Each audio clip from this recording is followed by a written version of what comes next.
Hi, magandang araw mga karadyo. Ako nga pala si Gerald ng buyradios.ph. So may i-review po tayo ngayong radyo. Ito pong Hytera PNC 360S.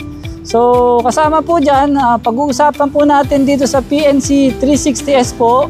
Ang unang-una po yung kanyang body. Pag-usapan din po natin ang kanyang connectivity, yung battery and charging.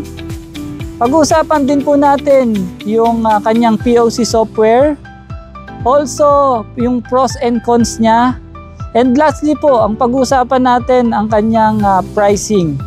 So without further ado, tara po, let's go!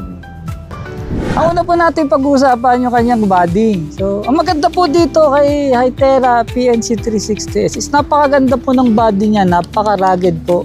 Rugged po ang pagkakagawa sa kanya. Napakatibay po.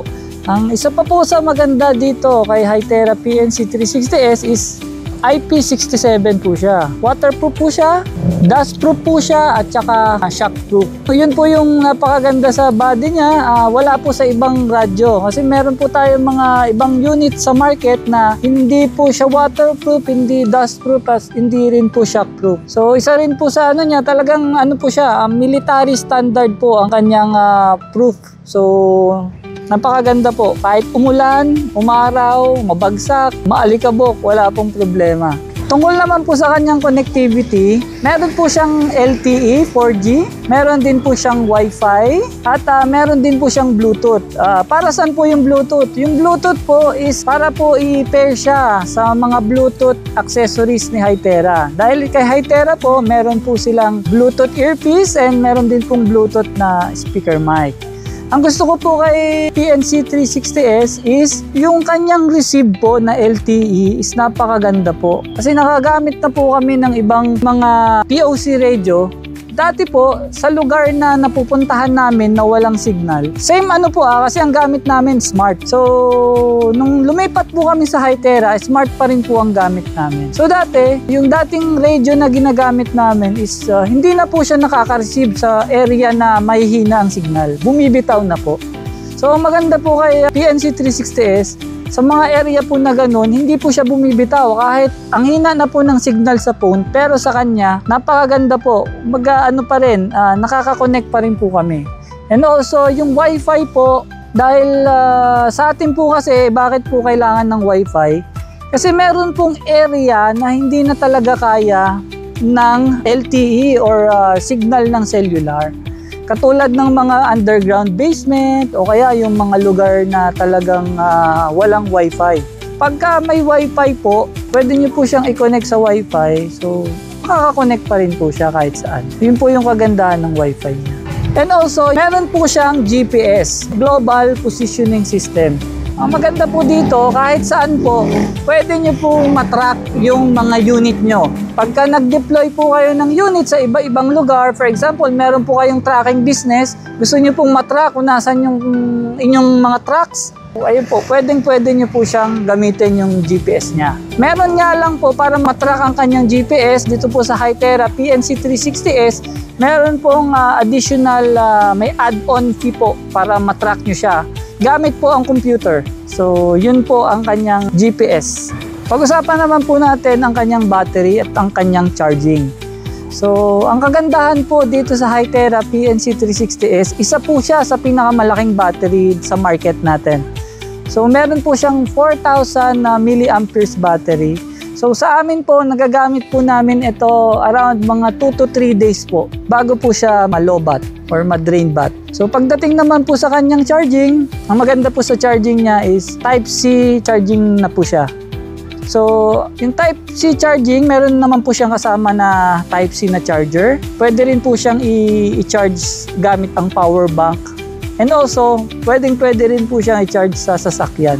So wala na po siyang desktop charging na sobrang hassle, lalo na kung palagi po kayong umaalis. So at least po ito, Type-C na po, anytime, anywhere po pwede po kayong mag-charge. Pagdating naman po sa kanyang software, si Hytera PNC 360S po ay gumagamit ng software po na tinatawag na HyTalk. Ito po ay proprietary ni Hytera na software. So po itong pinakakanyang platform. So Napakaganda po ng software ni Hytera kasi sobrang reliable po. Napakabilis po mag-respond. Tapos marami pa pong features like pwede po kayong maglagay ng mga groups na marami. Unlimited groups po yan, wala pong problema. And also pwede rin po ditong mag-private call. Ibig sabihin po ng private call, mag-direct po sa ibang radyo. For example, ayaw niyo pong marinig ng iba. Nasa isang group po kayo. For example, 10 kayo. Pero ang gusto niyo lang po kausapin ay isang tao, so pwede po kayo mag-private call. Or yung iba po, tinatawag din nila ito na single call. Isa pa po sa maganda po kay HiTalk is pwede po kayong mag-full duplex call. So ang full duplex call po is yung pwede po kayong mag-usap katulad ng sa cellphone. So pwede po kayong magsalita ng sabay at makinig ng sabay. So pagdating po kay Hytera Talk, meron po siyang yearly subscription fee. Yun po ang para sa maintenance and para palaging updated yung server natin. Okay, doon naman po tayo sa pros and cons niya. So una ko po munang ibabanggitin yung cons sa inyo. So, ang cons po kasi nitong Hytera PNC 360S na to, isa lang po ang nakikita ko, yung yearly subscription fee. So, medyo, hindi ko naman po sinasabi na mahal, pero additional payment pa po kasi siya. Pero, sa totoo lang po, naiintindihan ko naman si Hytera na bakit siya nagniningil ng subscription fee. Actually, hindi lang po si Hytera. Karamihan po, halos more than 50% ng mga manufacturer or mga supplier po ng POC radio is lahat po sila meron pong subscription fee. So, isa lang po dyan si Hytera. Pero kahit ganun po, naiintindihan ko naman din po si Hytera is para po yan sa ikakaganda po ng server. So, syempre, kung may bayad, mas alam natin na may-maintain yung server. So, meron kasing pondo na makakapag-maintain sa kanya. So, yun lang po sa cons. Sa pros naman po, ang pros natin, number 1 po talaga, yung long battery. Ang ganda po ng battery. Yung iba po kasing nagagamit namin, umaabot lang ng 1 o 2 araw. Siya po, 3 araw, minsan alam ko umabot pa to ng 4 na araw.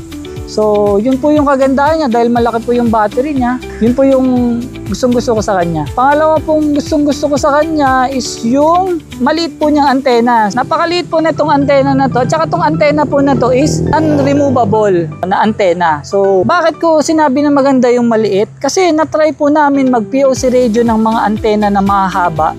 Ang nagiging problema po dun, possible po na tatabig o nasisira. So pagka nasira po kasi yon, another maintenance pa, another bili ng parts. Hindi katulad po nito, napakaliit, hindi nyo po ito matutupi o mababali. So yun po yung kagandahan. And last po na pros na gusto ko kay Hytera is yung kanyang ruggedness. Talagang gustong-gusto ko po yung ruggedness niya. First time po namin magkaroon ng POC na kahit mura, ito po yung pinakamura kasi ni Hytera dahil ito yung pinaka-base radio niya. Pero grabe yung ruggedness niya po. Ilang beses na po namin ito nabagsak. Tinry ko na rin po ito sa ulan, sa dust. Tinatry namin kasi palagi kami nasa field. So wala po kaming problema. Hindi katulad ng mga dati naming radio na hindi po ganito. Palagi akong kinakabahan pag umuulan.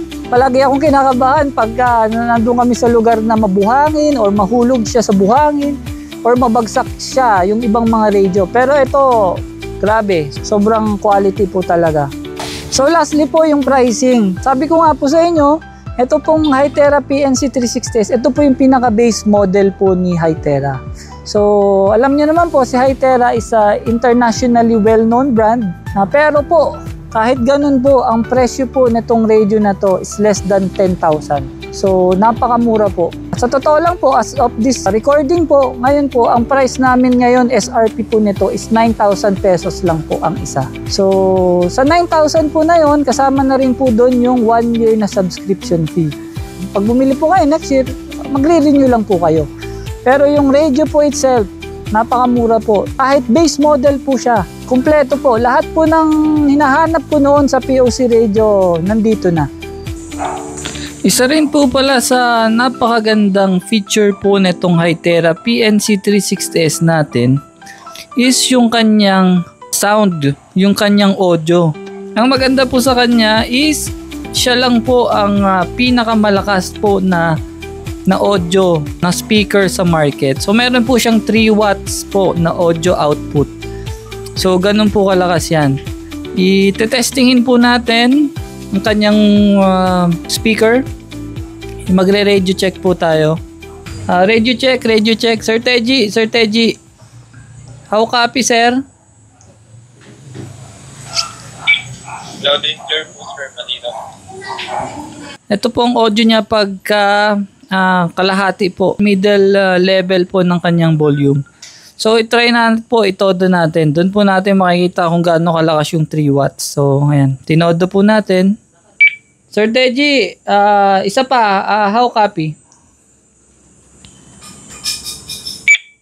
Loud and clear po, sir. Manila po yung audio po, sir. Ayun, so narinig nyo naman po, napakalakas ng kanyang audio. So kahit nasa lugar po kayo na maingay at maraming kung ano-anong nangyayari sa paligid, rinig nyo pa rin po yung kanyang audio. So napakalinaw po, loud and clear po. So ayun lang po lahat ng review namin kay Hytera PNC 360S. Pag meron po kayong inquiry, meron po kayong order, pwede po kayong tumawag sa amin. Pwede rin po kayong mag-visit sa aming website www.buyradios.ph. Yun lamang po. Maraming salamat po. This is Gerald from buyradios.ph.